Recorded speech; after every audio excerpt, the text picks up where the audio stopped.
It's a beautiful day in the neighborhood. Reaction Beanie Yo 206. Day in the neighborhood. My people. Happy Sunday out there to all y'all, man. Happy Sunday. And today is a very special Sunday, y'all. Why, you may ask? Because I'm putting out 2 videos today, y'all. The first one is what we doing right now, the reaction video, of course. And the second one is the brand new playlist that I've been telling y'all about. And it's called Let Me Talk to You. So y'all be on the lookout for that later on tonight. But I digress. We're going to get into the man, the myth, the legend right now. And y'all know who that is. MrBallen. Going back to MrBallen, y'all. I thought he was gonna put this video out yesterday, because for the past 2 weeks he been putting them out on Saturdays. But this week he put it out on Sunday. And I don't give a damn if he put it out on Saturday, Sunday, Monday, or goddamn Thursday. Whatever day MrBallen put out his latest video, we gonna get into it. I checked the title of the video out. The Longest Way to Die. Now I thought the last video we watched from last Saturday, y'all, with the men stuck in the pipes, they was stuck down there for a couple of days. I think he said like 5 days before they end up dying. That was a long ass way to die. So what the hell is MrBallen talking about? You got even a crazier story about people suffering, or one person suffering and just dying after a long ass time? What the hell MrBallen got going on, y'all? He always coming with crazy shit, and I'm so excited to get into it with my people. But before I get into it with my people, y'all know what y'all gotta do. Get whatever you may need. Get what you need. It is a special day over here on Stack the Bean channel. We fucking with MrBallen once again, my brothers and sisters. Y'all got what y'all need? Y'all ready to go? Then let's fucking go. There are many extreme religious practices and rituals out there, but there may be none more extreme than the Buddhist monk practice of Shokusenbutsu. This brutal ritual was created in 835 AD, and since then, over 1,000 years, countless monks have tried to do it. However, only 24 have ever actually been successful. Today, I'm going to walk you through the 3 phases of this ritual, and at the end, I'm going to show you pictures of what a successful Shokusenbutsu looks like. However, be warned, the images are very disturbing, so viewer discretion is advised. But before we get into that story, if you're a fan of the strange, dark, and mysterious delivered in story format, then you've come to the right place, because that's all we do, and we upload once a week. So, if that's of interest to you, the next time the like button is counting something really important, start shouting out random numbers to mess them up. Also, please subscribe to our channel and turn on all notifications so you don't miss any of our weekly uploads. Okay, let's get into today's story.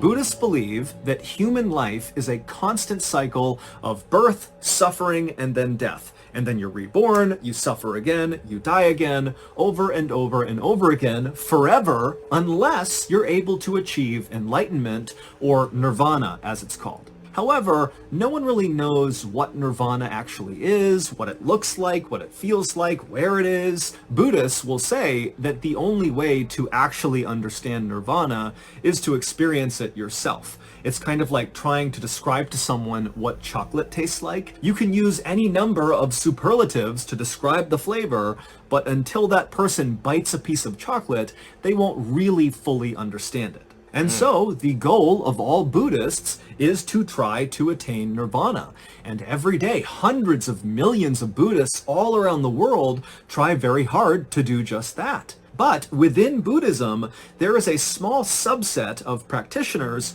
who have effectively dedicated their entire existence to attaining nirvana. And these people are the famous Buddhist monks.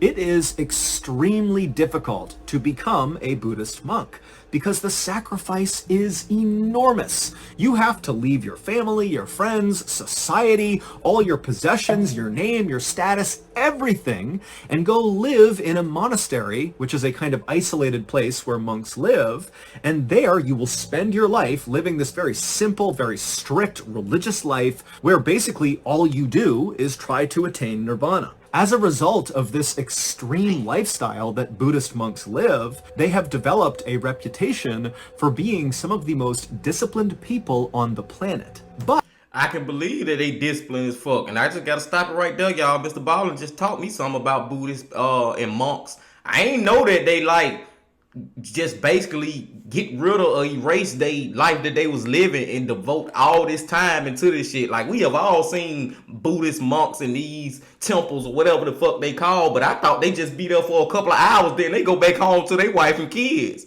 But MrBallen telling us that once they go there, they there forever. That's the first thing that just shocked me. And I don't know what MrBallen going with this story. But let's go.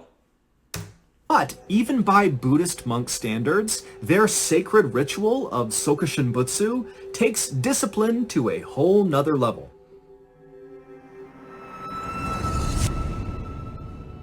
Last week, our MrBallen get hit commercial out the way early.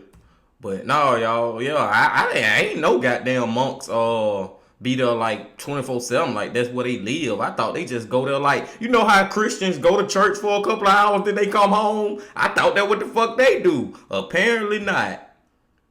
This video is gonna be very educational, I see.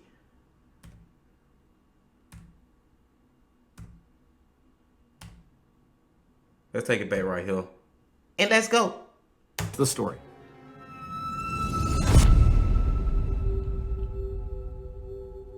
Sokushinbutsu was created over 1,000 years ago up in the rugged mountains of northern Japan by a sect of Buddhists called the Shingon. And the Shingon believed that you could attain nirvana through physical punishment. And out of that idea was born the incredibly brutal Sokushinbutsu ritual. In short, Buddhist monks can choose to participate in this ritual, and if they successfully complete it, they might attain nirvana. But they won't know until the ritual is over. Meaning it's kind of like a big gamble. Put yourself through absolute hell, and maybe you have this huge payoff, but maybe not. However, trying to attain nirvana through other means was really difficult. There was no other really clear pathways to nirvana, and so having this one distinct pathway, no matter how difficult it was really appealing. And so since its creation, hundreds and hundreds of Buddhist monks have tried it, and maybe less than 100 have actually successfully completed it, and then of that 100 or less, only 24 have actually attained nirvana through this process. The instructions for Sokushinbutsu are actually quite simple. There are 3 phases. Phase 1 is called Moku Jikagayo, which roughly means tree-eating training, and it's primarily focused on the monk's diet. It takes 1,000 days to complete this phase. However, most monks go much longer than 1,000 days. During this phase, monks will only eat byproducts of trees, things like seeds, nuts, tree bark, tree roots, pine needles, and they will collect all this food on their own. It should be noted, though, that some monks in this first phase will ingest small rocks. This is likely done because they are starving and they can't find food, and by eating the rocks take up space in their stomach and kind of curb their appetite a little bit, but because they don't actually digest the rocks, they're not technically breaking the phase 1 diet restrictions, and so they can continue on with this ritual. Additionally, during this first phase, the monks adhere to a very involved and strenuous physical exercise routine, and then whenever they're not foraging for food or exercising, they are meditating.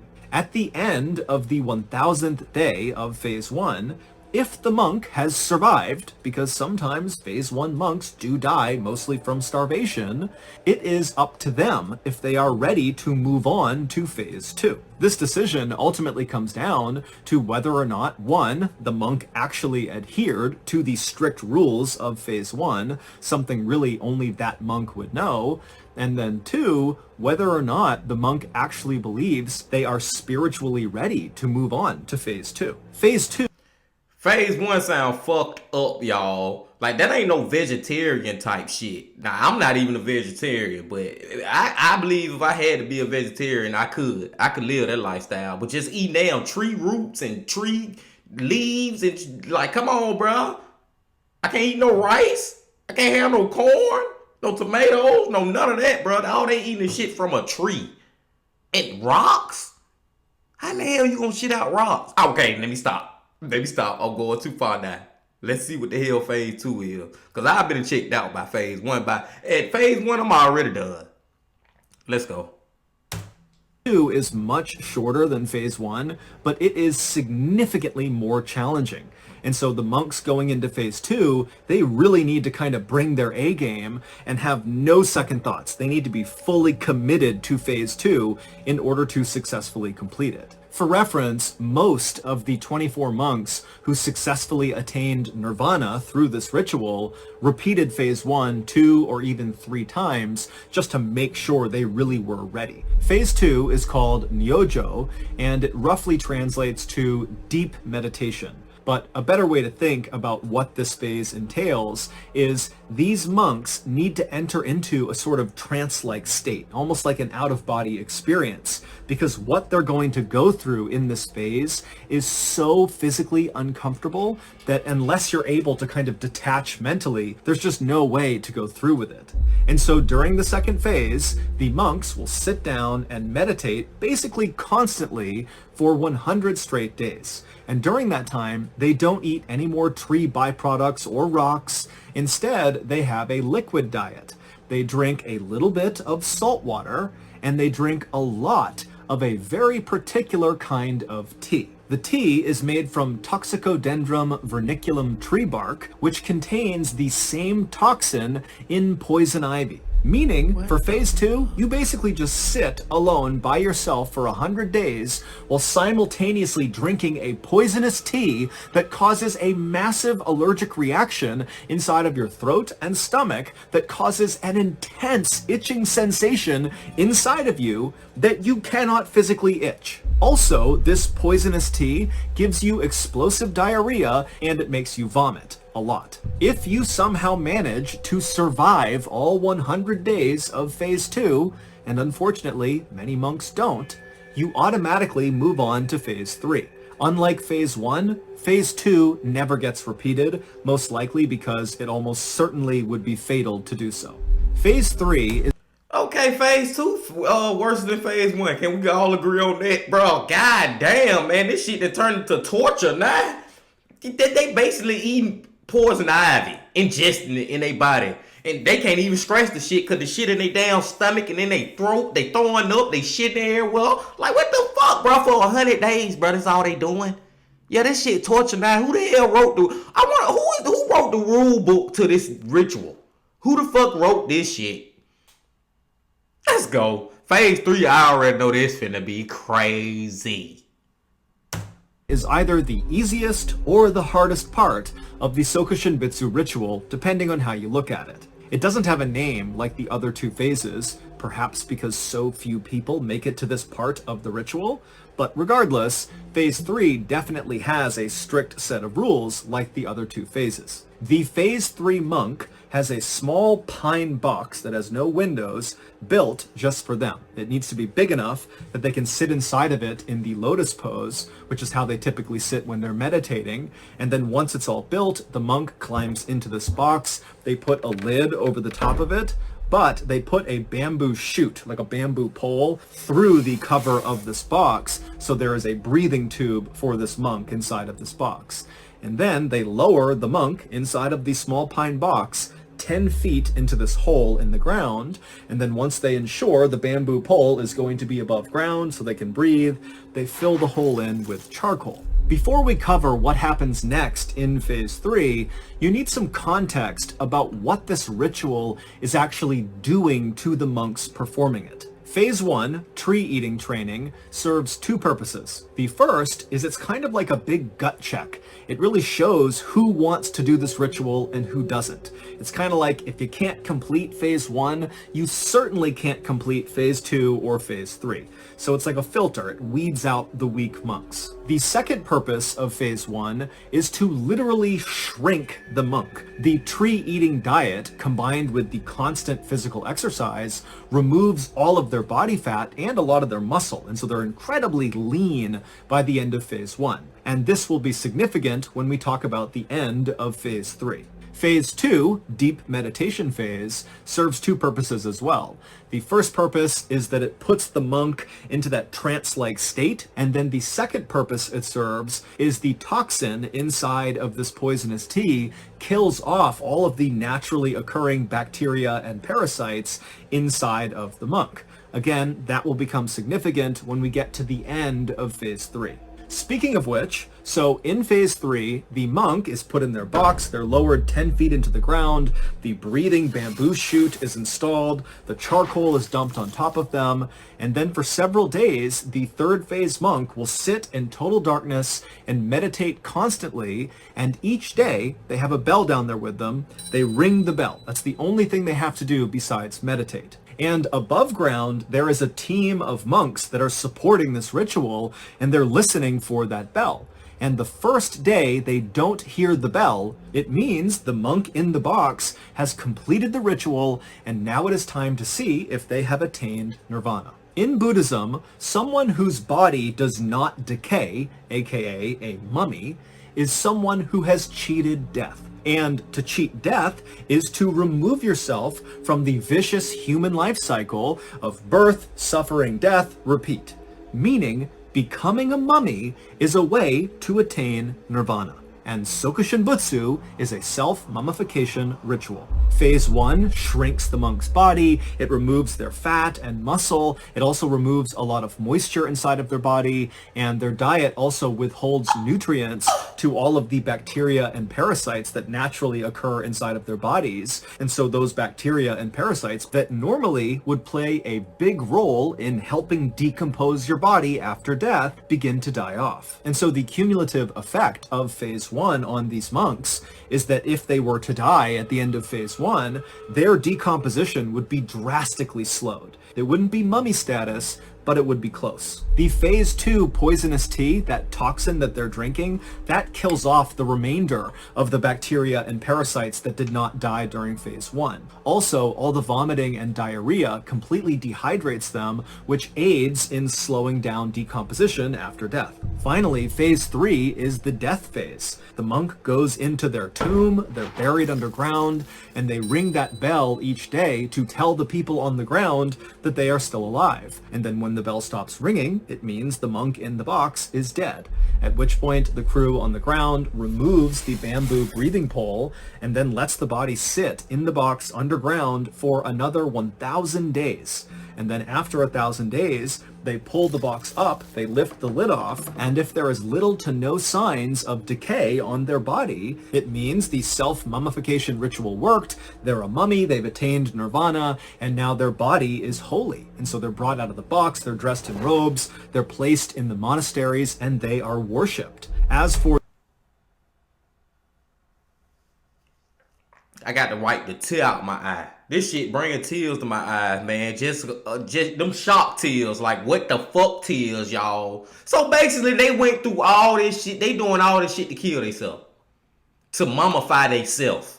They doing all that shit to mummify themselves. And they dead. I don't know what they believe in, what they think happening, the nirvana, fuck all that shit. Your ass dead. You basically went through all that shit to kill your damn self. And now, the people who still alive, they bring you up out the hole, and they worshiping you. Look at this guy. Look at this shit, y'all. Man, there's some crazy shit out here in this world, man. Ooh, wee. For for the unlucky monks who get to the end of Sokushin Butsu, but are found to be decomposing inside of their box when they're brought back up again. They're just placed back inside of their pine box and buried, and they are not worshipped. Sokushin Butsu was made illegal in Japan in the late 19th century, but we know monks continued to practice it into the 20th century, and in theory, today, monks still might practice it in secret. So that's gonna do it. If you got... Woo! Wee! Man, like I said, man, I got shock tears in my eyes, y'all. Oh my God, man, what the fuck, bro? I'm at a loss for fucking words, like for real, y'all. That shit, that crazy, man. Listen, man. I'm not a religious guy, no. I'm just glad I'm not, because there's some religions out here that do some crazy shit. Now, can't nobody, unless you are a monk or whatever, who Buddhist monk, whatever they is, you can't tell me that ain't the most ridiculous, crazy religion you could ever hear in your life, bro. That is ridiculous, man. That is absolutely crazy, bro. And like MrBallen said, it was real. It kind of got stopped in the 19th century, and it still went on in the 20th, and people still believe even now it's going on 21st century, and Japan end up banning the shit or stopping it. You know what I'm saying? Because we at a point, man, it's 2023. Anybody who believe that shit gonna give you nirvana or whatever, like, bro, come on, bro. It's enough science out here to not be damn fucking retarded anymore when it come to crazy shit like this. You know, I'm not even trying to be disrespectful, bro. I ain't even trying to be disrespectful, because there's a lot of folks who done lost their lives and did that shit. But hell to the fuck no. I'm sorry, man. Hell no, bro. Like I said, I wouldn't even made it through phase 1. I wouldn't even attempted phase 1. Once I learned that I gotta goddamn eat shit off a tree for 1,000 days, one of the 1,000 days or something, ain't that ridiculous? 1,000 days? That's like 4 something. That's 4 years. That's 4 years in a couple days, ain't it? 365. Yeah, that's like 4 years, 3.5, something like that. Oh hell no, I ain't doing that shit for 4 days. Shit, man, hell no, bro. This was a great one for MrBallen, y'all. This was a great one for MrBallen because this the first time that he done really did a video. Well, I can't say it's the first time. I don't remember. I'm just saying this was different than his other videos because he basically just educated us. It was a good education, man. In the most crazy fucking way, like only MrBallen can do. But he just educated me personally on monks and the whole ritual and all that, because I would have never knew nothing about none of that shit if it wasn't for him right now. Oh man, what else can I fucking say about this video real quick, bro? I don't know. I think I understand it all. I can say, man, this is just crazy, bro. Ain't no way in the hell I'm going through with this ritual. I mean, I'll say one more thing. That sounds so fucked up. If they pull their body out and they not decomposed right, they put them back in the ground and never bring them back up. Which means them people who did this whole ritual and thought that their body was gonna be brought up and worshipped by everybody. No, they just put you back in the ground and you forgot about forever. So you just did that shit for nothing. Like literally, you ain't even getting worshipped. Even though I feel like anybody who do this damn crazy ass shit is doing it for nothing. I digress. I'm gonna go and let y'all get up out of here, man. Appreciate y'all coming back, bro. MrBallen. Know I love my MrBallen video, man. Know I love y'all. Know I love when y'all hit that like button, y'all comment, subscribe, and do all that good shit for me. And until I see y'all again, my friends, I got a couple more things to say. Love, peace, and happiness. Stay safe. Don't stop.